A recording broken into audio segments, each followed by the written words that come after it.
Oh, yeah. You're a piece of Doing your time in Montreal. How dare you come to Canada? That confrontation occurred at a bar in Montreal this past Saturday, and the blogger says he is pressing charges. Next on his tour, Toronto, where City Councillor Norm Kelly says he isn't welcome, and he's urging venues not to play host. Here to get into some of that reasoning, Norm Kelly himself. You've been very vocal on Twitter about Roosh V. Why? Well, I didn't know anything about him initially. Then I received a number of tweets that got me interested. I looked him up, and frankly, I was appalled at the language he used, the ideas he was trying to advance, the arguments he was attempting to create, and it just felt that it wasn't something that Torontonians would want to hear. Doesn't correspond with the values that we have in this country or in this city. What was most appalling for you? Well, legalizing rape. I mean, how ridiculous, unconscionable an argument or a perspective is that? That alone should turn people off him.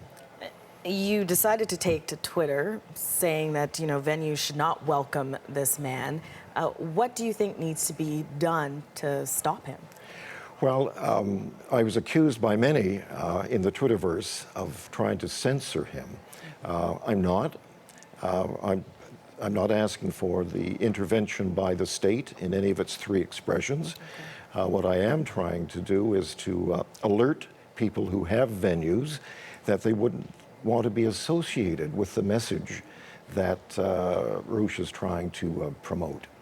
Now, if he does find a venue, then I would hope that there would be people there who could gauge the tenor of his remarks. And if he does violate our code, then he should be charged. Would you like to see the organizer cancel this event altogether? Of course, it's up to the organizer, but I think that if they had any sense of the values, again, of this country and of this city, I think they should. Now, John Tory, the mayor, tweeted Roosh V, and he responded on Twitter saying, "My speech doesn't promote violence, harassment, or hate against any group. You were lied to about me." How do you respond to that? Well, he's written 14 books, apparently, all self-published, by the way. So I haven't had access directly to his words, but they've been lifted by a lot of people and are circulating out there. And I think that they are an accurate representation of where he's coming from and how in such a vulgar way promotes, and silly ways that he promotes his ideas. He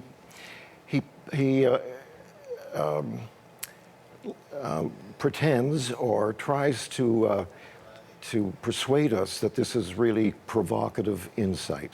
Well, it's not. It's garbage.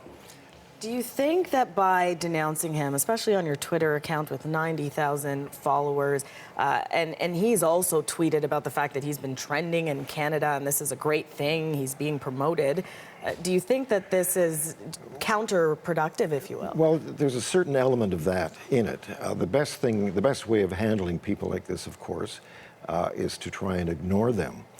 But he has such a high profile that he can't be ignored. So if it's brought to public attention, as it was to me yesterday, I think it's incumbent on people who hold office to let their feelings on this type of issue and that type of guy known to the public. Do you think you'll take any further steps on social media or beyond? Well, I think there's enough chatter out there right now that most of the people, or a lot of the people of Toronto, know what he's like, what he's trying to do. And I would hope that he can't find a venue. But if he does, I would hope that they just boycott it. not bother showing up. We appreciate this, Councillor Kelly. Thank you. Thank you. City Councillor Norm Kelly in Toronto.